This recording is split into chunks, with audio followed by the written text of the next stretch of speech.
had a great summer recruiting, but like any basketball coach, that is the worst time of the year when you can't work with your guys. And so every day this spring and summer, you just look forward to this moment when you can finally get on the court with your guys full time and get to work with them.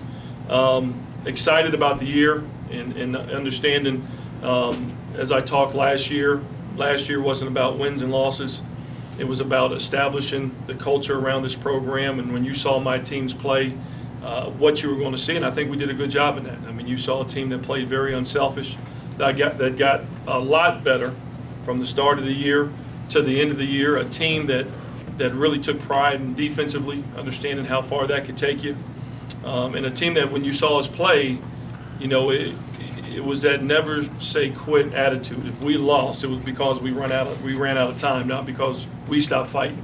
And so last year, as we laid the foundation of the program, here we are in year two, which is the kind of the second phase of the rebuilding, and excited about the increase in the talent level that we have this year. All the returning players have gotten markedly better through the individual skills program and the weight and conditioning program. Guys have put on weight who needed to put on weight. Guys have lost weight who needed to lose weight. Guys have gotten better in their basketball skills, and excited about the incoming new players. The two transfers that set out, Verez Ward and both Noel Johnson are ready to go physically and academically. And at the same time, excited now that of the incoming freshmen, the 3 freshmen of the signing class are here and on campus and eligible and have worked their tails off all fall in the preseason conditioning program. And so excited about blending the old with the new and getting that started.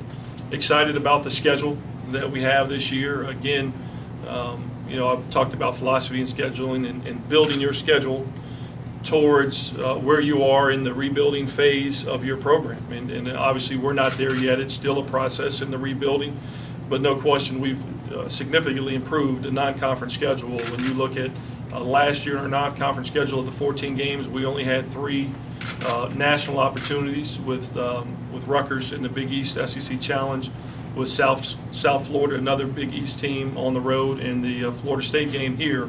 Those were our 3 kind of national non-conference games, and this year we've doubled that. We've gone from 3 to 6. When you look at the Seton Hall game in the SEC Big East Challenge, you look at the return game of South Florida coming here, you look at us starting a new series with Florida State and started down there on the road, a team that was in the Sweet 16 and was one of the better teams in the country last year. And then you look at something I talked about wanting to do every year here as we rebuild the program is play in a national what they call exempt tournament with the Diamond Head Classic in Hawaii with an outstanding field. And you know, we drew, again, have no control of the schedule in that tournament, but we drew the home team in the first round, Hawaii, which is returning, you know, 80% of their scoring, 80% of their rebounding, and have to play them on their home court to open up that tournament. But then you look at all those games being televised on ESPN with the opportunity to play the likes of possibly Xavier, an NCAA tournament team, or Long Beach State, an NIT team in the second round, and then you look, you know, project down into that third round, the possibility of playing the Clemson, the Kansas State, and NCAA tournament teams, a UTEP, which was an NIT team. Excited about where we are in the building of our non-conference schedule as well. So looking forward, a lot to look forward to. Excited about Friday with the Tiger Hoops Madness coming up. It's going to be kind of the second year as we build that tradition of what to expect every year for that opening Friday of practice every year, that whatever that date ends up being on the calendar. In October, the Tiger Hoop Madness, which kind of introduces everybody to the new team as it's going to look, the staff as it looks, and what people can be excited for on the year. So it's here, and like I said earlier, with the weather changing, it's starting to get a little colder. The rain is in the sky, and you know it's basketball season, so it's here and ready to go. Tony, last year you talked about last year you want to build a foundation. Kind of what is there a specific goal for where you want to get to this year? We're just going to continue in the progression of that, and again, I've always talked about nobody's going to put higher expectations than me as the coach when you look at the program. I look at our schedule And so I don't see a game on our schedule we can't win. That's the kind of coach I am. I'm coaching to win every single game. Now, that being said, there's not many teams that go in undefeated anymore.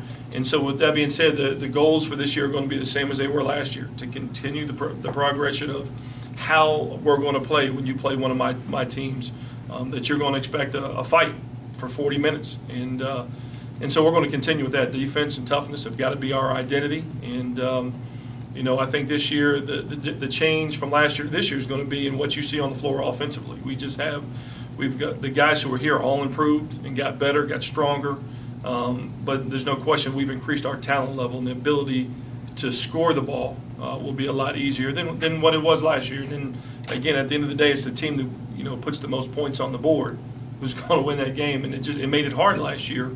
It was a fun team to coach because of how hard the guys played, but we were offensively challenged. And this year, I keep saying we're not there, we're not finished, but we will have the ability to score the ball easier than we did last year, which will make things a little easier. How much does it mean to have Frankie back full speed? It means a lot. It means a lot. There's no question. Everybody understands the impact that he could have on your program, and you kind of look back to that Florida State game. One of the 3 or 4 games he played last year, he wasn't at full speed, he wasn't at full health. He didn't have a huge impact on the game offensively, which we know he can have. But when you look at that Florida State game, Frankie's one of those guys that I talk about that I want all my players to be. When Frankie, whatever he is, 6'1", 6'2", 205 pounds, when he looks in the mirror, he sees a guy that's about 6'10", 300 pounds. And he thinks he's supposed to win everything he does, whether it's a ping pong game, a pool table game, an individual drill in practice, or he's stepping on the floor against a nationally ranked Florida State team. He thinks he is, along with his team, is supposed to win that game regardless of the circumstances, and that kind of attitude becomes contagious. Just like, unfortunately, a losing attitude can become contagious. And so that's going to go a long way, because that's what Frankie brings to the table, on top of his ability to shoot the ball, score the ball, and all those things, which are going to be a positive. But we have some other guys that have joined the program that are that way. Verez Ward has that same type of attitude. Some of these freshmen do as well. Now, they don't have the experience of those two, the Verezes and the Frankies. They don't have the experience of those guys, but those 3 freshmen all come from winning backgrounds. Cedric McAfee having won a state championship his junior year in the city of Memphis, the state of Tennessee. He was on the #1 preseason ranked high school team in the country last year. Both Willie and Bernard, the 2 freshmen from Birmingham, won national titles in their prep school, the mythical high school national championship in their prep school championship schedule. So those guys come from winning backgrounds, and that's what we're going to recruit here. And that becomes contagious. And it's how we recruit. And when you start to put together a group of talented guys who have that kind of confidence in themselves and in their team, that becomes contagious with some of the other guys. And so looking forward to what all those guys bring to the table. Tony, can you talk about your style of play this year? Is it going to be similar to last year, or do you want to change things? Well, defensively, it's going to be very similar. There'll be probably more man-to-man because we're a little deeper, a little more athletic, a little bit longer. I've always talked about being a fast-paced, high-scoring team that I envisioned. Couldn't do that last year because we didn't score the ball as easy, so we had to do some things to control the tempo of the game to give ourselves a chance, which was a little different for me. But this year, I think we'll be able to open up things a little more. Starting on the defensive end of the floor, I think we're going to be able to extend things up the floor a little bit further. Instead of packing it in and trying to protect, I think we can be a little more aggressive, which then leads to more turnovers, bad shots, quicker shots for the opponent, which then get us out in transition, which allows you to have the type of guys that we have that are fast and quick and athletic and skilled to play in transition and use their skills to help us offensively. But it starts on the defensive end of the floor always for me. And so that's where we'll play differently there. Offensively, we'll still be working on some of those things, but there's no question we're going to be more effective in transition than we were last year. And we'll look to take some quicker shots, play at a higher tempo offensively to try to increase the amount of possessions in a game, where last year was completely the opposite. We tried to shorten the amount of possessions in a game based on our lack of ability to score. So it'll be a funner game. It'll be a funner style for the fans, for the students, in terms of the style of play to watch. It'll be more exciting. But at the end of the day, winning for me is exciting, and I think we'll have an even greater chance of doing that on a higher level than even we did last year. Talk about Kenny Gabriel, what he brings to the table. What have you seen out of him different heading into this season? Well, he comes back with a lot of confidence. You know, Kenny was a player last year who was kind of unsure if he belonged at this level, unsure in his abilities, and you know, he had his moments last year. But I talk about the first year junior college transfer and the first year high school freshman. There's no difference in their adjustment level to this level of Division I. It's an inconsistency that you're going to get, and that's what you saw in Kenny. He'd have his big moments, he'd have his big games, but then you might not see him for a game or two. And so this year I expect him to be a lot more consistent, game in, game out. It's what you expect in seniors, that they've been through it, they understand it. He understands the type of importance that he has for this program.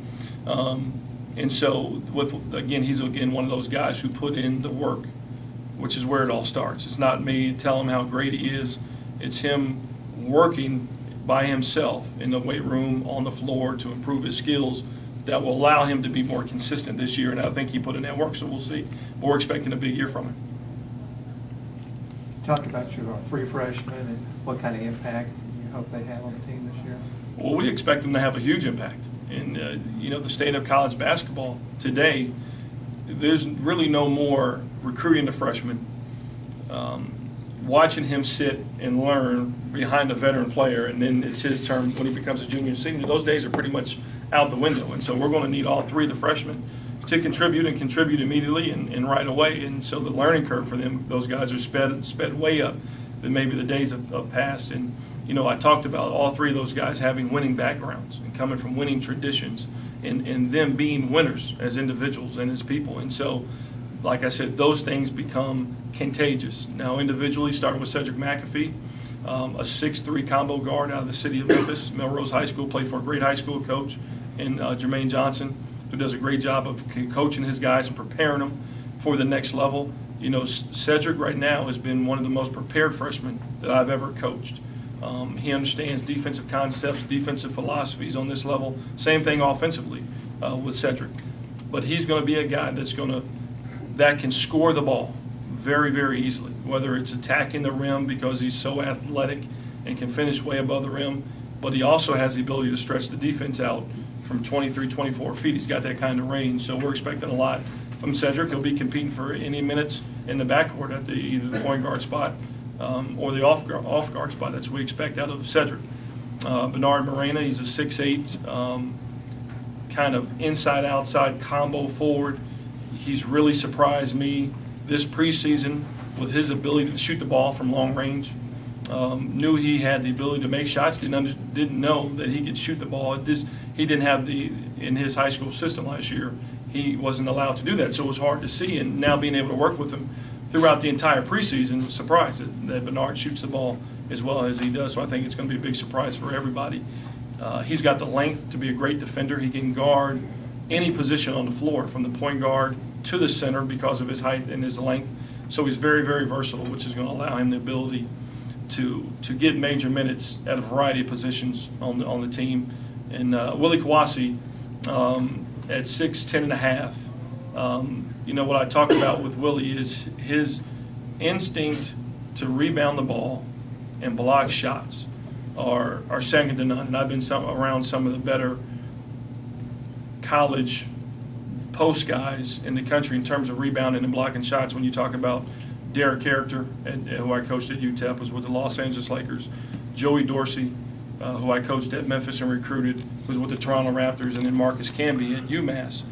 You know, Willie is not in that category yet, so let me get that straight before I put too much pressure on him. But he has the potential to be in that category because of his ability to block shots, which is instinct. And it's hard to teach. It's hard to teach that, the ability to block shots. He has that naturally. His ability to rebound the ball or have a nose for that ball outside of his area is uncanny. Other areas of the game, he's continued to improve. He's got to improve his basketball IQ. He's got to improve his offensive ability when he gets the ball around the basket. But what he does rebounding and blocking shots are second to none. And so he'll be a good fit when you talk about our 3 centers we have with Adrian and Rob, and now You add Willie into that, we've got a great three-handed monster in that post, in that 5 position. Talk about Rob. It seemed like he really came a long way over the course of last season. He did, and I talk a lot about confidence starting in the weight room. That's where your confidence comes, knowing that you're physically tough enough and mentally tough enough. And Rob, it was a kid when I came here in the spring, was 6'10", 215 pounds. Well, last year he put on 15 pounds throughout the spring and summer and played at 230. And then you saw his confidence grow because he felt strong enough to compete. And as he went up every game, he gained more and more confidence, knowing he could do it against the so-called big guys in our conference. And then this summer, what Rob did was, in terms of this team, he probably did as much this summer to improve himself, basketball-wise and physically, as anybody on this team. Now you look at Rob, he's put on another 18 pounds. It's 245, 246, 247 pounds, depending on what day you weigh him and whether he's got rocks in his shoes or not. But physically, he's put on another almost 20 pounds.